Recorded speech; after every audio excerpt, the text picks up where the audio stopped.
Welcome to Catgirls and Ketamine Devlog 2. If you haven't seen the last one, you probably should.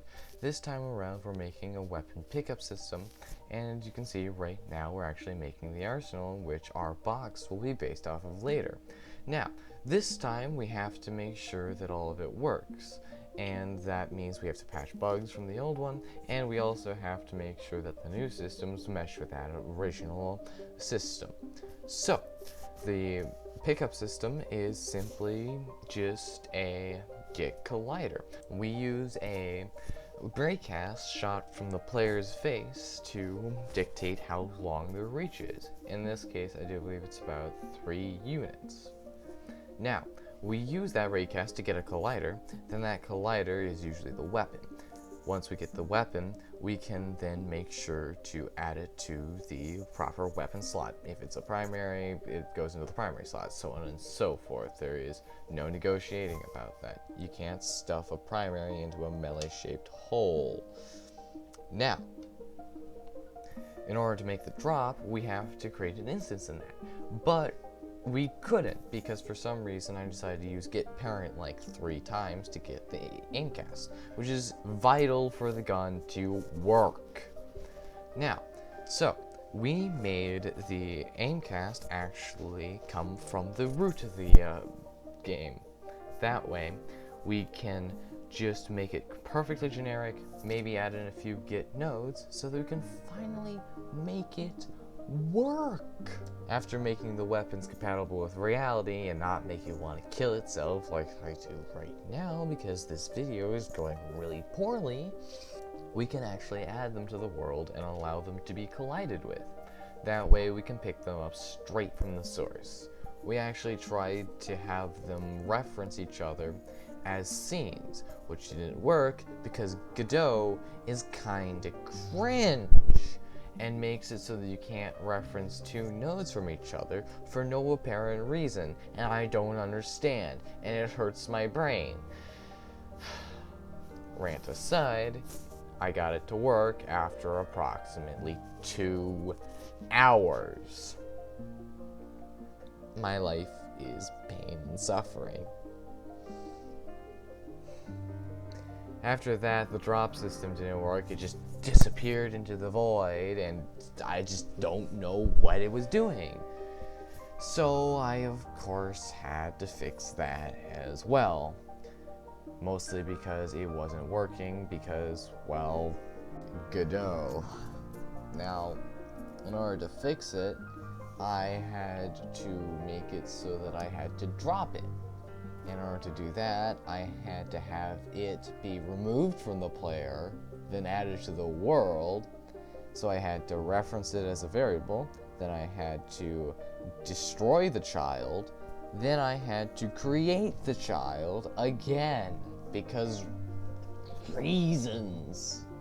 Then it kept inheriting the rotation and the size, and I tried using position, but that doesn't work because it's not a thing. Then I tried using translation, and then that didn't work because that just isn't viable for a point, apparently. Nope, a point in space is not a point in space, they say. Oh my god, my life. And this is why this game exists. Tune in next time for furry murder and senseless violence, because my brain has turned it into mush 3 hours ago, and about 400 lines of code. Once I had the gosh darn frickin' stupid mother heckin' drop system working, I had to actually make something for the game to use. You know, like a chest. But I had to put them all in the same thing so I could use a random generator to pick a random child from there and then duplicate it. And then the duplicate didn't work because I'm a dumb stink brain who doesn't understand that a returned value is not an actual object and just a set of data that needs to be applied to the world. So I didn't make the game add it, but instead just let it exist in the void. Because I'm dumb and stupid and very, very dumb. I think you get my point.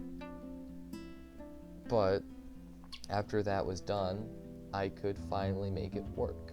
it just adds the duplicated item to the world, then sets its position to a specified drop point, which is very cool, and it works. And that's the most that I did. The rest of the time was spent on making a map for the upcoming furry slaughter that doesn't even look that cool on camera. Oh my god, why is my pain life and suffering?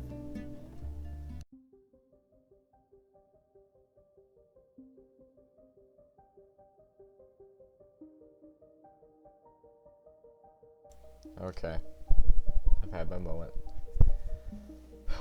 Okay, now, at this point, I had some cleanup duty to do.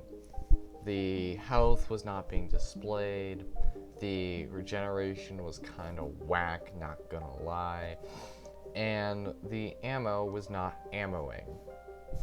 As it turns out, you can't recover fired bullets from nothing. Bang! Hey, wait, my bullet's still here.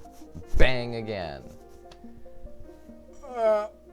So, anyways, I ended up assigning the actual value in the head to the value in the gun. That's the word. I'm very good at English. Trust. Real. And that worked, but I need to do the other way around, so I assigned the value in the head to the value in the gun. That way all the guns would share a common ammo pool. Well, not all of them, but all of them that shared a certain type would. After that, I had to get the, health system working, and so I did that using progress bars, and I like the color blue. It makes me happy. So I tried to make the health bar blue, and that worked. But also, frickin' garbage did not help at all. Thank God I remember last time, and I know that .max and .value can be changed in code. So I just set the max value to the maximum amount of health and cringe, and then set the current value to the current values of both those respectively.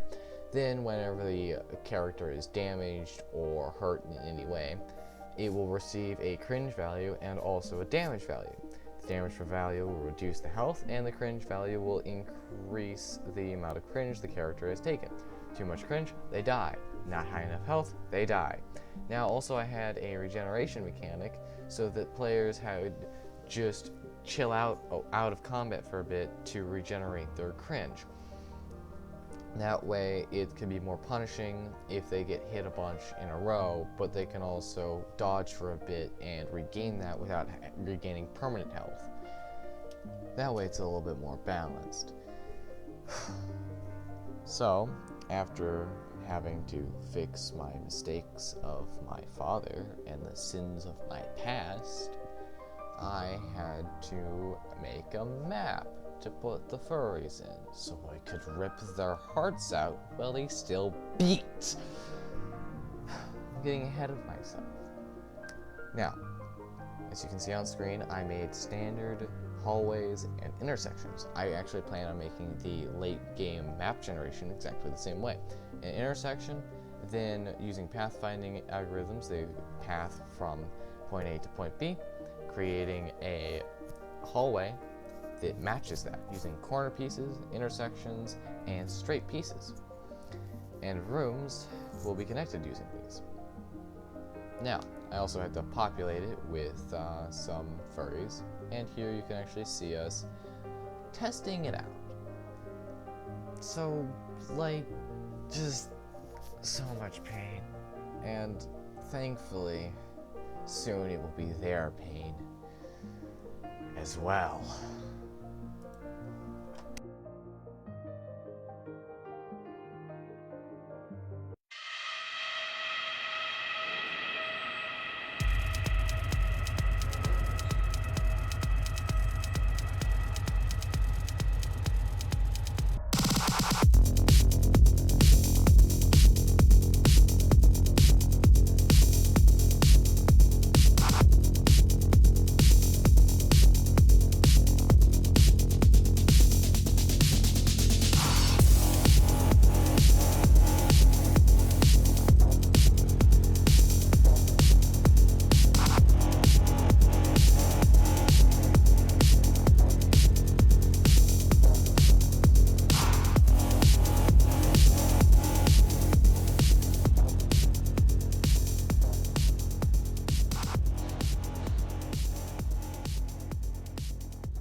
Was that worth the 15-minute video you just watched? Yeah, me too. I'm gonna blame the editing. Hopefully I get better in the future. If you hate me, make sure to dislike the video. If you really, really hate me, you probably will never see my video again. But if you found it at least mediocre, maybe check in later. I might have gotten actually kind of decent by that point. Okay, bye.